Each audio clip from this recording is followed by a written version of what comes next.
The story of Jonah. Generally speaking, the prophets, the messengers of God sent by his people, did as God said, but there was only one exception, Jonah. God spoke to Jonah. Go to Nineveh and tell the people I know all about their wickedness. In 40 days, Nineveh shall be destroyed. Now Nineveh was the capital of Assyria, and the Assyrians were the enemies of God's people. So Jonah didn't mind telling the people of Nineveh that God was about to destroy them. But God is kind. He will forgive them. He won't destroy Nineveh, and I will just look silly. So Jonah set off, not for Nineveh, but for the port of Joppa, where he caught a boat that was bound for Spain.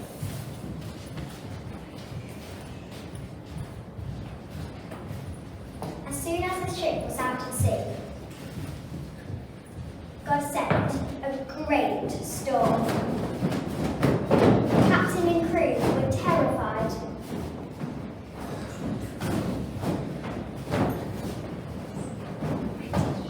Praise you, God! Praise you, God!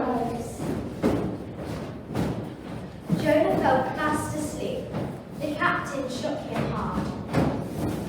Jonah, pray like everyone else. I can't ask God for help. That's why I'm here. I ran away from him. It's because of me why it's all so stormy. Throw me off board and the storm shall stop.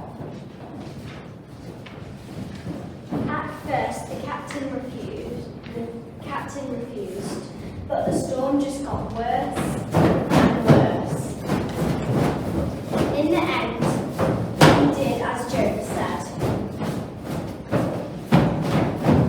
As Jonah put down into the water, the sea grew calm, and the boat and on board ship, the men gave thanks to Jonah's God. Jonah thought he would drown. As the waves closed up over his head, he called out to God for help. God, please forgive me. Please save me. And God sent a huge fish that swallowed him alive.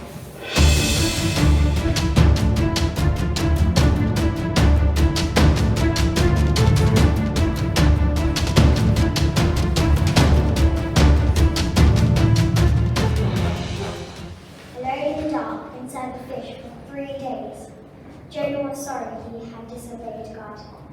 I'm sorry, God. Please save me. Please save me. And he said so. Then God gave the word, and the fish threw Jonah up onto the beach.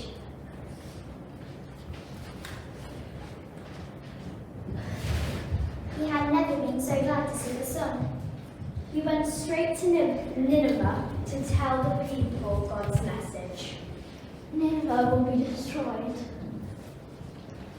And the people took God as his word. They changed their ways, every single one of them. From the lowest slave to the king in his palace, God was glad, because they had given up their wicked ways. He did not destroy them.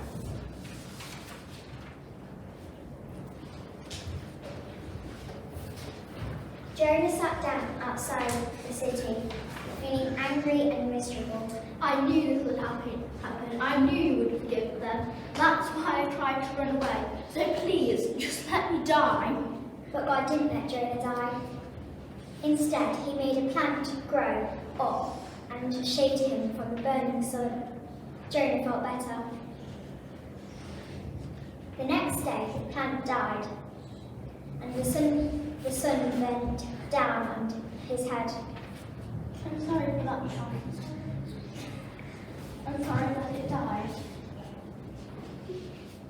Now you're beginning to learn. You're sorry for a plant that you did nothing for. You didn't make it grow. So don't you think I have a right to be sorry for all those people in Nineveh and innocent children, not to mention the animals? I gave them life, and I go to a lot of trouble taking care of them. And Jonah began, at last, to understand that God loves all people. St.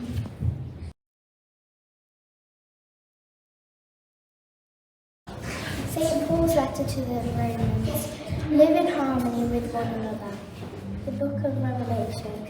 Then I saw another angel flying directly overhead with an eternal gospel to proclaim to those who dwell on earth, to every nation and tribe and language and people.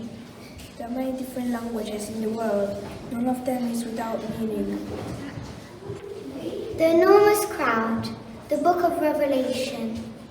I looked, and there was an enormous crowd. No one could count all the people. They were from every race, tribe, nation, and language. And they stood in front of the throne and of the Lamb. They called out in a loud voice, "Salvation comes from our God, who sits on the throne, and from the Lamb."